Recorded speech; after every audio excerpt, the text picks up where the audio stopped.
All right, we got this 1969 Yamaha AT1 Enduro. It was purchased by me from the original owner locally here. It has 3,500 original miles. Basically on this thing, it was in beautiful shape, original shape. I didn't want to paint anything, I didn't. It has some patina, you know, it has where they used to put the registration stickers on the fender. Has some scratches there. The seat is, I can't believe how plush and this seat is. It's in great shape. No rips or tears on that. The paint, you know, it has a little bit of patina, it has some chips here and there, you know, nothing major. The original badges, you know. The exhaust, the paint on the exhaust is the original paint. I can't believe it's not rusted, but it's not. This thing that's supposedly stored in a climate controlled garage for pretty much all of its life after the first initial couple years of riding, it was just parked. These are the original Yokohama tires.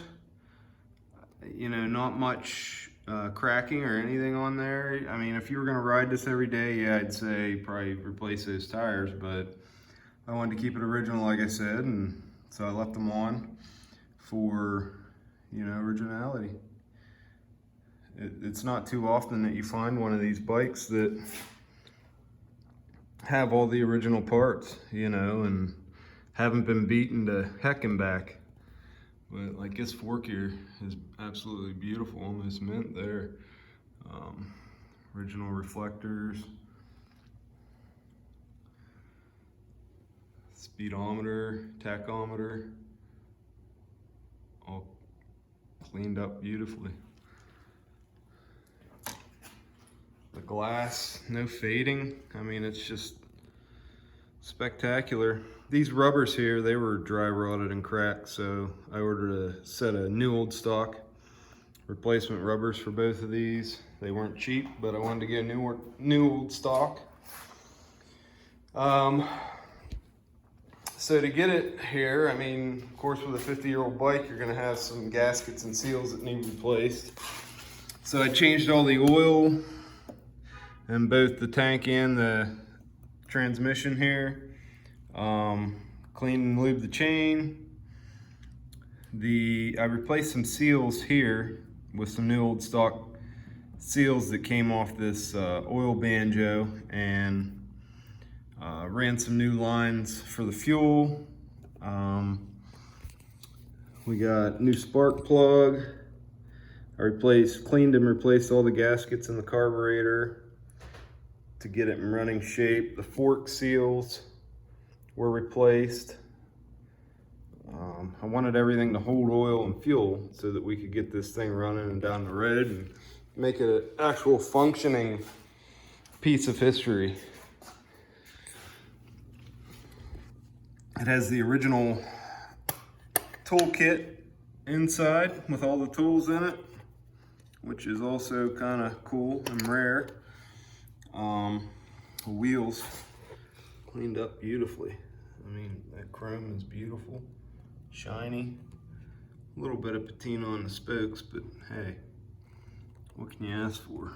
Shocks cleaned up really nice.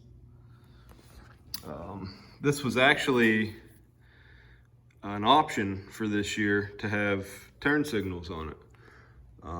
Most of them did not. Most customers did not want the turn signals because back then standards weren't as stringent on the road and things like that, but this one actually has the option, and I guess it was purchased that way from the dealer. It has the Yamaha switches, all the factory Yamaha wiring inside there. They work, the turn signals work fine. All the lighting works on this thing. It starts up first or second kick, cold or hot. Goes down the road, it shifts. Still that seat, man, I can't believe it. Has a new battery, had to put a new battery on it, of course. Cleaned all that up real nice. So, one other thing to mention is it has 2 spare keys here that came factory with the bike. Yamaha right there. They fit and they work for this vehicle, for this bike. Pretty much all the gaskets that were replaced, I used new old stock gaskets for the carburetor and the oil lines, the banjo lines.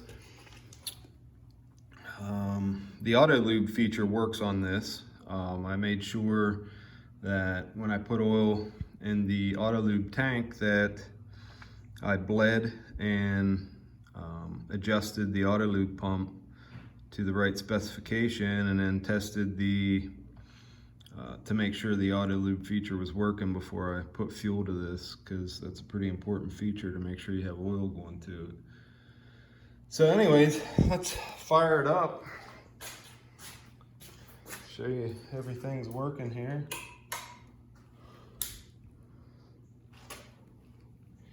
All right, we got the turn signals. They're on the left. We got the right. We got the brake lights. Yep. We got the headlights on. High beam, low beam. All right, let's fire it up.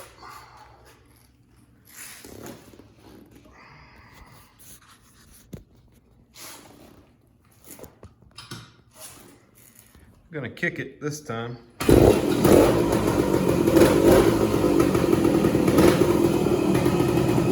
Usually settles into about a 1500 RPM idle, which is about what Yamaha specifies it should be at. Barely any screw coming out of that.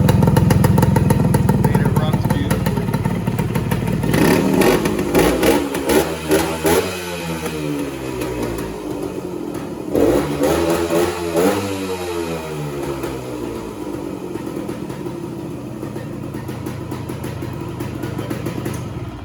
That was a kick start. Let's try the electric start on it.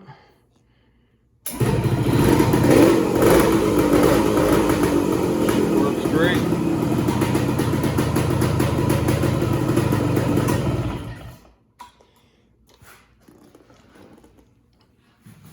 So that's that.